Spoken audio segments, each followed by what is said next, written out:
మన సోదరి సత్యప్రభ రాజా గారికి, అలాగే అతిరథ మహారథులైన తెలుగుదేశం పార్టీ జనసేన నాయకులందరికీ, ఇచ్చేసిన మీ అందరికి కూడా హృదయపూర్వక నమస్కారాలు. ఇప్పుడు ఈ మీటింగ్ ఏదైనా ఒక సినిమా ఓపెనింగ్ కాదు, ఒక ఎంటర్టైన్మెంట్ ప్రోగ్రాం కాదు, ఇక్కడేమి డాన్స్ బేబీ డాన్స్ జరగట్లే. అయినా కూడా ఒక రాజకీయ కార్యక్రమం అని తెలిసి కూడా ఈ రాజకీయంలో మనం కూడా పాలు పంచుకోవాలని ఈ వయసులో ఈ కార్యక్రమానికి వచ్చిన మీ అందరికీ మీరే ఒకసారి చప్పట్లు కొట్టుకోండి తమ్ముళ్ళు. అయితే ఒక చిన్న కథ చెప్తాను మీకు. ఒక బిచ్చగాడు ఉన్నాడట. అతను రోజు ఒక హోటల్ దగ్గరికి వెళ్తున్నాడట. వెళ్తుంటే ఆ హోటల్ అయినా అంటున్నాడట, ఏమన్నా పనిస్తాను చేస్తావా? అడుక్కునే వాళ్ళు మనం పనిస్తానంటే చేస్తారా? లేదంటే నాకు 100 రూపాయలు ఇవ్వండి చాలని చెప్పి అడుక్కునేవాడట. అలాగే ఇంకో బీటెక్ స్టూడెంట్ ఉండేవాడు. మీలో బీటెక్ స్టూడెంట్లు ఉండే ఉంటారు. ఇంటర్వ్యూకి వెళ్ళాడట. ఇంటర్వ్యూకి వెళ్తే, బాబు ఉద్యోగం ఇవ్వాలని కానీ 100 రూపాయలు ఇగో పట్టుకెళ్ళన్నాడు. తీసుకుంటారా? ఇక్కడ 100 రూపాయలు తీసుకునే వాళ్ళు ఎవరన్నా ఉన్నారా? ఎవరన్నా ఉంటే చేతులెత్తండి. బిచ్చగాడికి పని అడిగితే నచ్చదు. ఆత్మగౌరవంతో బతికేవాడికి బిచ్చం వేస్తే నచ్చుతుందా? ఒకసారి మీ సెల్ ఫోన్లో ఓపెన్ చేయండి, అందులో క్యాలిక్యులేటర్ ఓపెన్ చేయండి ఒకసారి. నేను అడిగిన దానికి ఎవరన్నా తేలదమ్మా, మీరు గుడ్ గర్ల్స్ అనమాట మీరు. అయితే సెల్ ఫోన్ వాడట్లేదంటే క్యాలిక్యులేటర్ ఆన్ చేసి 15,000 డివైడెడ్ బై 365 కొట్టండి. 15,000 41 రూపీస్. జగన్మోహన్ రెడ్డి మనకి మీ ఇంటికి మంచి చేశాను అంటాడు. ఆ మంచి ఏంటంటే ఈ 41 రూపీస్. 15,000 అమ్మఒడి, లేకపోతే ఇంకో రైతు భరోసా అయితే అంత కూడా లేదు. మాక్సిమం అమ్మఒడే కదా ఫేమస్. రోజుకు 41 రూపాయలు ఇస్తున్నాడు. 5,000 ఇంటూ 30 డివైడెడ్ బై 30 కొట్టండి.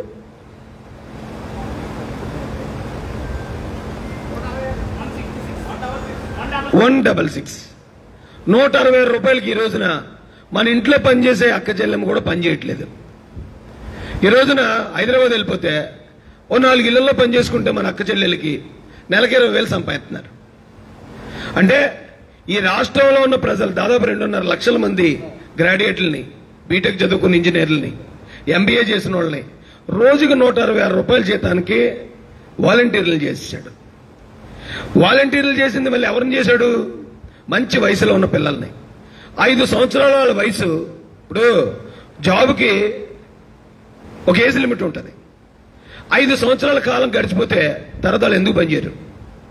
5 సంవత్సరాల కాలాన్ని కంప్లీట్ గా వ్యర్థం చేసి 160 రూపాయలు ఇచ్చి, ఇక్కడేమో 30 రూపాయలు మన అమ్మోళ్ళకి ఇచ్చి మీ బతికింతే అని చెప్పాడు. కానీ చంద్రబాబు నాయుడు గారు అలా చెప్పలేదు. ఇంకొక ఎగ్జాంపుల్ చెప్తాను. ఒకరి దగ్గరికి ఆకలిని వెళ్తూ ఉంటే రోజుకి పూటకో చేప పెట్టేవాడట. రే ఇగో ఈవేళ ఈ చేప ఎత్తున్నాను, కడుపు నింపుకో. ఆడ తినేసేవాడు, కడుపు నింపి వెళ్ళిపోయింది. మళ్ళీ సాయంత్రం ఆకలి వస్తుంది కదా, మళ్ళీ వచ్చేవాడు, మళ్ళీ ఇచ్చేవాడు. అంటే ఈ చేప ఇచ్చినప్పుడల్లా కాలుకి దండం పెట్టాల. కానీ సత్యప్రభ, మన సోదరు గారు సత్యప్రభ గారు లాంటి నాయకురాల దగ్గరికి వెళ్తే, ఒరే బాబు నువ్వు ప్రతిరోజు వచ్చి నా దగ్గరికి ఆకలిని అడగదిగో, ఈ వలకొని ఇస్తున్నాను నీకు, పలానా చోటకి వెళ్ళి చేపలు పట్టుకో. ఇక పట్టుకుంటే అది నువ్వు ఎప్పుడు చేసినా నీకు ఎప్పుడు ఆకలి ఎత్తప్పుడు నువ్వేం చేస్తావు? అత్తమాట వచ్చి కాళ్ళు దండం పెట్టాల్సిన పని ఉండదు. కానీ జగన్మోహన్ రెడ్డి ఆ ముందు చేప ఇచ్చేవాళ్ళగా ఎప్పుడు 30 రూపాయలు అప్పుడే ఇస్తాడు. కానీ చంద్రబాబు నాయుడు గారు, ఇప్పుడు ఈ రోజున మీరు చాలా మంది ఉంటారు, చంద్రబాబు నాయుడు గారు కనుక 2019లో గెలుస్తుంటే ఈరోజు ఇక్కడున్న మీరు అందరూ ఈ పాటికి మాక్సిమం సాఫ్ట్వేర్ ఇంజనీర్లు అయిపోతారు. ఎందుకంటే ఆయన కంపెనీలు వచ్చిన ఇక్కడికి. జగన్మోహన్ రెడ్డి చేసే పనులు నాశనం చేసే పనులు ఉంటాయి. ఇప్పుడు మీరేమీ అమాయకులు కాదు. మీరేమి ఇక పలానా వాళ్ళు ఓటేసేయండి అంటే ఓటేసేసే అంత తింగరోళ్ళు అంతకన్నా కాదు ఇప్పుడున్న యూత్. కానీ ఇక్కడికి వచ్చిన వాళ్ళు మీరు పలానా సత్యప్రభ గారు ఓటేయండి, చంద్రబాబు నాయుడు గారు ఓటేయండి అంటే ఖచ్చితంగా మీ అందరూ తెలివైన వాళ్ళు కాబట్టి ఎలాగే వేస్తారు. కానీ ఓటేసి ఊరుకోవడం కాదు ఇప్పుడు మీరు నేను చేయాల్సింది. మనతో పాటు ఓ 10 మందికి, 50 మందికి, 100 మందికి ఈ రాష్ట్రంలో జరుగుతున్న అన్యాయం చెప్పాలి. మళ్ళీ జగన్మోహన్ రెడ్డి వచ్చాడంటే మనం ఇప్పుడు చదువులు నేను ఎంతో ఉద్ధరించాను అంటాడు. ఒక్క టీచర్ పోస్ట్ కూడా వేయకుండా, అసలు టీచర్ లేకుండా చదువు ఎలా వస్తుందండి? నువ్వు 0 ఎత్తను, నీ కంపెనీ పెయింట్లు అమ్ముకుంటున్నావు, నువ్వు ఏదో టైల్స్ వేస్తున్నావు, నీ కంపెనీ టైల్స్ అమ్ముకుంటున్నావు, నువ్వు ప్రహరీ కూడా కడుతున్నావు, నీ భారతీయ సిమెంట్స్ అమ్ముకుంటున్నావు, నీ వ్యాపారం చేసుకోవడానికి నువ్వు ఉపయోగించుకుంటున్నావు. కానీ నువ్వు నిజంగా పిల్లలు చదువుకోవాలంటే అక్కడ మెయిన్ ఉండాల్సిందే గోళ్ళ, టైల్సా, లేకపోతే ఏముండాలండి? టీచర్లు ఉండాలి చదువుకోవాలంటే. కానీ టీచర్ల పోస్ట్ ఇస్తే, నీకు టీచర్ పోస్ట్ ఇస్తే నువ్వేం చేస్తావు? నెలకు ఒక 40,000 50,000 సంపాదిస్తావు, నువ్వు అతను పట్టించుకో, కాబట్టి నీకు 5,000. ఒక వ్యవస్థని, ఒక రాష్ట్రాన్ని మొత్తం నాశనం చేస్తున్నాడండి. అలాంటి వ్యక్తి కోసం ఇప్పుడు నేను దాని మీద పోరాడే. ఇప్పుడు టెండూల్కర్ గురించి మీ అందరికీ తెలిసే ఉంటుంది, సచిన్ టెండూల్కర్ గురించి. వాళ్ళ అన్న రమేష్ టెండూల్కర్ అని అతను బాగా ఆడుతున్నాడు, వీడి కనుక మనం ప్రోత్సాహం ఇస్తే వీడు ఏదైనా సాధిస్తాడని చెప్పి ట్రైనింగ్ ఇప్పించాడట. ట్రైనింగ్ ఇప్పించడం వల్ల ఈ రోజున సచిన్ టెండూల్కర్ అనే వ్యక్తి ప్రపంచంలోనే నెంబర్ 1 బ్యాట్స్మెన్ అయ్యాడు. అలాంటి రమేష్ టెండూల్కర్ లాంటి వాళ్ళ అన్న లాంటి వ్యక్తి నా జీవితంలో కూడా ఒకరు ఉన్నారు, ఆయన వడుపుల రాజా గారు. ఈరోజు రాజేష్ మహాజన్ అంటే మీరు చూపించే అభిమానం కానీ, లేకపోతే తెలుగుదేశం పార్టీలో నాకు వచ్చిన పదవులు కానీ, ఈరోజు ఏకంగా ఒక శాసనసభ్యుడిగా నాకు ఒక అభ్యర్థిత్వాన్ని ఇవ్వడానికి కానీ దాని అంతటికీ కారణం వడుపుల రాజా గారే. ఎందుకంటే నేను ఆయన దగ్గరికి వెళ్ళినప్పుడు, ఇప్పుడు ఎవరైనా ఒక పార్టీ దగ్గర తీసుకెళ్లాలన్నప్పుడు, అరే ఈయన్ని తీసుకెళ్ళడం ఎందుకు, నా చేతి కింద పెట్టుకుందాం, నాకు ఏదైనా అవసరం అయితే ఉంటాడు, ఎందుకు పైన వాళ్ళకి పరిచయం చేయాలని ఆలోచించే రోజులు ఇవి, అవునా? కానీ డైరెక్ట్ గా నన్ను తీసుకెళ్లి లోకేష్ గారితో కూర్చోబెట్టి, రాజేష్ మాసాన్ అండి కుర్రాడు చాలా హానెస్ట్ గా పనిచేస్తాడు, గట్టిగా పోరాడతాడు, చాలా మందిని మొబిలైజ్ చేయగలుగుతాడు, ఈయనకి అవకాశం కల్పించాలని. అంత అవకాశం ఈ రోజే కాదు, నేను చనిపోయే స్థాయిలో నేను ఎంత పెద్ద స్థాయికి ఎదిగినా నాకు ఎవరున్నారు నా గురువు అంటే, ఇప్పుడైతే నా గురువులు ఎవరు లేరు, కానీ ఖచ్చితంగా వడుపుల రాజా గారి పేరే చెప్తాను నేను. అలాంటి వ్యక్తి నా ఒక్కడికే కాదండి, ఎక్కడైనా ఏంటది జాబ్ మేళాలు పెట్టేవాడు. ఆయనకి ఏం కావాలండి? ఆయన ఏమైనా ఎమ్మెల్యే చేశాడా, లేకపోతే ఏమైనా గవర్నమెంట్ నుంచి ఏమైనా ఫండ్స్ వచ్చాయి ఆయనకి? ఆయన ఊళ్ళో మొత్తం నియోజకవర్గంలో అందరికీ కళ్ళద్దాలు వేయించడం, ఒక పండుగ ఉందంటే అందరింట్లకి ఏదో పెద్ద కొడుకులకి స్వీట్లు పంపించడం, ఏం కావాలి ఆయనకి? ఆయన ఏమనుకున్నాడు తెలుసా? ఈ ప్రతిభ నియోజకవర్గం, ఈ నియోజకవర్గంలో ఒక్కసారి గనక వడుపుల రాజా అనే వ్యక్తి చేతికి అధికారం కనుక వస్తే ఆయన ఎక్కడక్కడ ఉండబోతుందండి, డైరెక్ట్ గా హోమ్ మినిస్టర్ స్థాయికి వెళ్ళిపోయే వ్యక్తి ఆయన. ఈ ప్రతిభ నియోజకవర్గం ఆయనకి ఓట్లు కూడా అడగాల్సిన పని లేకుండా, ఆయన ఏమీ లేనప్పుడే అంత చేసిన వ్యక్తి చేతిలో అధికారం ఉంటే ఎంత చేతుడు ఆలోచించండి. అలాంటి వ్యక్తిని మనం కోల్పోయాం, సడన్ గా ఆయన చనిపోయారు అనుకుంటున్నారు. ఏమన్నా ఆయన ఏమైనా యాక్సిడెంట్లో చనిపోయారా? వైఎస్ రాజశేఖర రెడ్డి లాగా హెలికాప్టర్లో వెళ్తే హెలికాప్టర్ పేలిపోయిందా? లేకపోతే ఎవరన్నా ఆయన బలవంతంగా ఏమైనా చేశారా? ఏం చేయలే. ఎలా చనిపోయారు ఆయన? హార్ట్ అటాక్తో చనిపోయినా ఆయన ఏమన్నా తాగుబోతా? ఆయన ఏమన్నా లివర్లు పాడైపోయాయా? ఆయనకి ఎందుకు అంత చిన్న వయసులో హార్ట్ అటాక్ వచ్చింది? లోతులోకి ఆలోచించాలి మనం. ఈ రోజున వడుపుల రాజా గారు నా అన్న అనుకుంటే ఖచ్చితంగా నా అన్న చావు కారణం ఏంటనేది మనం ఆలోచించాలి కదా. ఆ వయసులో ఆయనకు హార్ట్ అటాక్ రావాల్సిన అవసరం ఏంటి? ఆయన మీద తప్పుడు కేసులు పెట్టారు, తప్పుడు కేసుల్లో ఆయన ఒత్తిడి చేశారు, ఆయనకు ఆయనే ఆందోళన పడాలి. ఇప్పుడు నువ్వు తప్పు చేయలేదమ్మా, తప్పు చేయకపోతే నేను ఎవరైనా తప్పు చేసావు చాలా బాధపడతావు. నువ్వు తప్పు చేసావు అనుకో, మనం చేసిందే కదా అన్నారు అనుకుంటాం. కానీ ఆయన తప్పు చేయకుండా ఆయన మీద ఒక తప్పుడు వ్యక్తిగా క్రియేట్ చేయటం, ఆయన మీదకి సిఐడిని తీసుకురావటం, పోలీసులతో రౌండ్ అప్ చేయటం. జగన్మోహన్ రెడ్డి అనే వ్యక్తి మీద 1,00,000 కోట్ల ఆరోపణ ఉంది, 1,00,000 కోట్ల, 38 కేసులు ఉన్నాయి. అతను కోర్టు కూడా వెళ్ళడం. కానీ ఏ తప్పు చేయని రాజా గారి ఇంటి చుట్టూరా పోలీసులు అంత దారుణంగా ఒత్తిడి చేస్తూ ఉంటే, ఆయన అందరిలా మొండోడు కాదు, మంచోడు. ఇప్పుడు నాలుగో ఇక్కడ ఉన్న వాళ్ళు కొద్దిమంది మొండోళ్ళు ఉంటారు, వాళ్ళు అనుకో ఏదైనా చూద్దాంలే అనుకుంటాం మనం. ఆయన ఏంటంటే ఏదైనా చెడ్డ పేరు వచ్చిందంటే, అరే నాకు చెడ్డ పేరు వస్తుందేంటి, నేను అన్ని మంచి పనులు చేస్తున్నాను కదా, అయినా నాకు ఎందుకు చెడ్డ పేరు వస్తుందని బాధపడే సున్నితమైన వ్యక్తిత్వం. అలాంటి వ్యక్తి మీద అలాంటి దాడి జరిగితే ఆయన ఒత్తిడి తట్టుకోలేక ఆ మంచి గుండె ఆగిపోయింది. చాలా జాగ్రత్తగా కనిపెట్టండి. ఆ చావుకు కారణం వైఎస్ జగన్మోహన్ రెడ్డి, ఆ చావుకు కారణం ఎక్కడున్న కొద్దిమంది వైసీపీ నాయకులు. ఆ చావుకు మనం తీర్చుకోవాల్సిన ప్రతీకారం సత్యప్రభ గారిని అసెంబ్లీకి పంపించి మాత్రమే తీర్చుకోవాలి. ఆయన ఏం చేయాలనుకున్నాడో నీకు నాకు తెలీదు. ఆయన ఈ నియోజకవర్గానికి, ఈ నియోజకవర్గంలోని యువతకి ఏం చేయాలనుకున్నాడో ప్రతిరోజు తన భార్యతో ఆయన డిస్కస్ చేసి ఉంటారు కదా. ఆయన ఆశయాలన్నీ ఆవిడికి తెలిసినంతగా ఇంకెవ్వరికీ తెలియవు. కాబట్టి మనం రాజా గారిని మళ్ళీ బ్రతికించుకోవటం అంటే సత్యప్రభ గారిని గెలిపించుకోవటం అంటే మనం ఒక్కరమే నడుచుకుంటూ వెళ్ళి బూత్లో మనం ఓటేసి వచ్చేయటం కాదు. ఖచ్చితంగా మన ఇంటి చుట్టూరా 10 మందితో 20 మంది ఎవడన్నా వైసీపీకి ఓటేస్తాను అంటే అసలు ఎందుకు ఓటేస్తావురా అని అడగండి చాలు. ఇక ఈ నియోజకవర్గంలో వైసీపీ నాయకుల గురించి చెప్పక్కర్లే. ఒక పక్కన ప్రజల కోసం, నియోజకవర్గం కోసం భర్తని త్యాగం చేసిన ఒక మన సోదరి ఇక్కడ నియోజకవర్గ అభ్యర్థిగా ఉంటే, మరో పక్కన బలవంతంగా ప్రాణాలు తీసిన వ్యక్తులు ఉన్నారు, మర్డర్లు చేసిన వ్యక్తులు ఉన్నారు. ఎవరిని గెలిపించాలి? మనం మంచోళ్ళని గెలిపిద్దామా లేకపోతే హంతకుల్ని గెలిపిద్దామా? ఈ నియోజకవర్గం పేరు ప్రతిష్టలు ఎప్పటికీ కూడా చిరస్థాయిగా ఉండాలంటే ఈ నియోజకవర్గానికి ఎప్పటికీ వరుపుల సత్యప్రభ రాజా గారే ఎమ్మెల్యేగా ఉండాలి. అలాగున్నప్పుడు మాత్రమే ప్రత్తిపాడు నియోజకవర్గం పేరు పైన కూడా దద్దరిల్లిపోతుంది.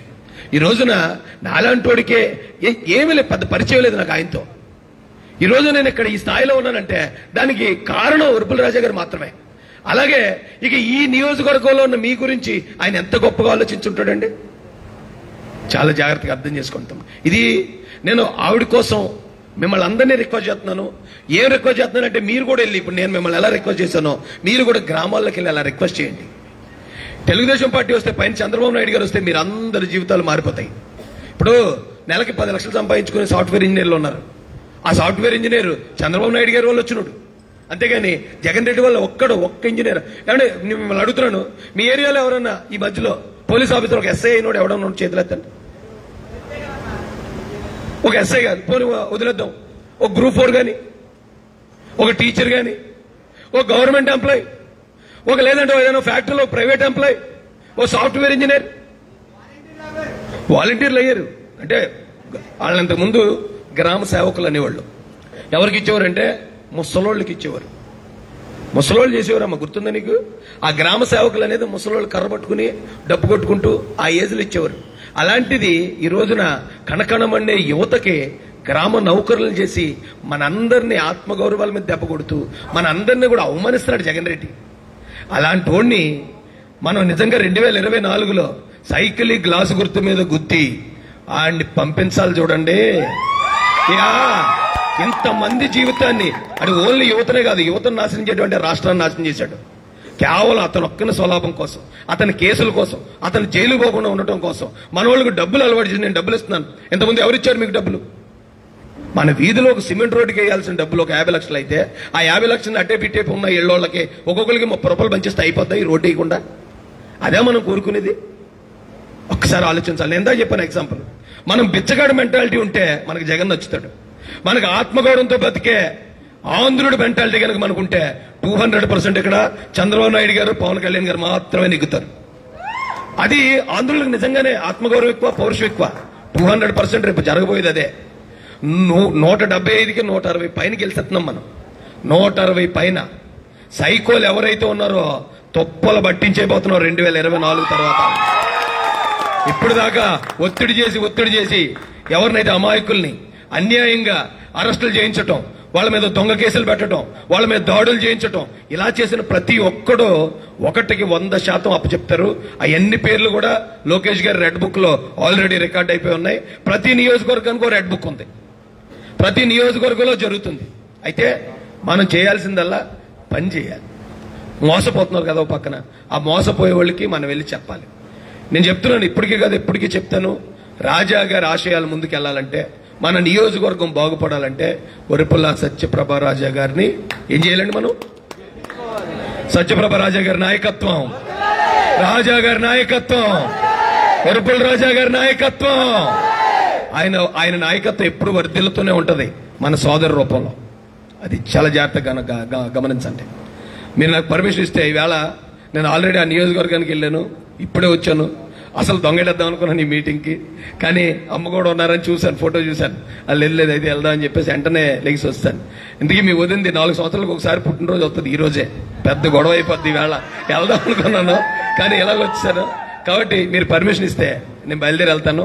ఈ నియోజకవర్గంలో వర్క్ చేసే ప్రతి ఒక్కరు, మీతో పాటు నేను కూడా ఉంటాను. ఇక్కడ మన మహాసేన కుర్రలు కూడా ఉన్నారు, అందరూ కలిసి పనిచేద్దాం. భారీ మెజార్టీతో నెగ్గటం గ్యారంటీ. ఇక్కడ గెలుపుకి ఎవరికీ అనుమానం పెట్టుకోకండి.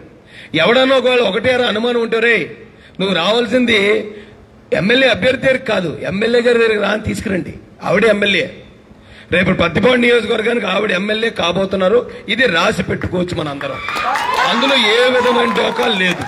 ఎందుకంటే గతంలో ఇంత ప్రెజర్ ఉన్న టైంలోనే, అంత గాలి ఉన్న టైంలోనే రాజా గారు ఓడిపోయింది ఎంతండి? కేవలం 6,000. అందులో జనసేన ఓట్లు ఏంటండి? 3,000, 3,500. అంటే కేవలం 6,000 కాదు, ఇంకెక్కువ. 4 కాదు, 6 అనుకుంటా. మనం 3,000 తేడాతో ఓడిపోయినట్టున్నాం. 3,600, వాళ్ళకి 6,000 పడ్డాయి, జనసేనకు 6,000 పడ్డాయి. సో ఆ జనసేన ఓట్లతో చూసుకుంటే అప్పుడే నెగ్గేసాడు ఆయన, అవునా కదండి? ఇప్పుడు జనసేన ఓట్లు కలిసి గతంలో ఈ సైకో గడికి పనిచేసిన మాలాంటి వాళ్ళు అందరూ ఇటువైపు ఉన్నావా లేదండి? కాబట్టి 200 అంటే ఆవిడ అలా కూర్చుంటే గెలిచేస్తుంది. గెలిచేసి ఆవిడ దగ్గర ఉండటం, మనం నిలబెట్టుకోవటం. ఈ రోజున రేపు మీకు ఉద్యోగాలు కావాలన్నా, ఏదన్నా సమస్య వచ్చినా, ఆవిడ ఇంతకుముందు రాజా గారిని చూసింది, ఎలాగ ఆయన అడ్డుపడిపోయాడో అలా అడ్డుపడిపోద్ది. కాబట్టి మనందరం ఈ విషయంలో, ఈ మంచి పనిలో, మన సొంత ఇంట్లో మన అక్క చెల్లి అనుకుని ఈ కార్యక్రమాన్ని ముందుకు తీసుకెళ్లాల్సిందిగా మీ అందరికీ రిక్వెస్ట్ చేస్తూ, చంద్రబాబు నాయుడు గారి నాయకత్వం, లోకేష్ అన్న నాయకత్వం, పవన్ కళ్యాణ్ గారి నాయకత్వం, జై తెలుగుదేశం, జై జనసేన. ఒకవేళ అలా చెప్పించారని అమ్మ నాయకత్వం వర్ధిల్లితే నా నాయకత్వం వర్ధిల్తూనే ఉంటది. Thank you so much. మీరు పర్మిషన్ ఇవ్వండి అమ్మా, నేను బయలుదేరుతాను. మళ్ళీ ఒకసారి వచ్చినప్పుడు కలుపుతాను. థ్యాంక్ యూ అమ్మా. Thank you sir.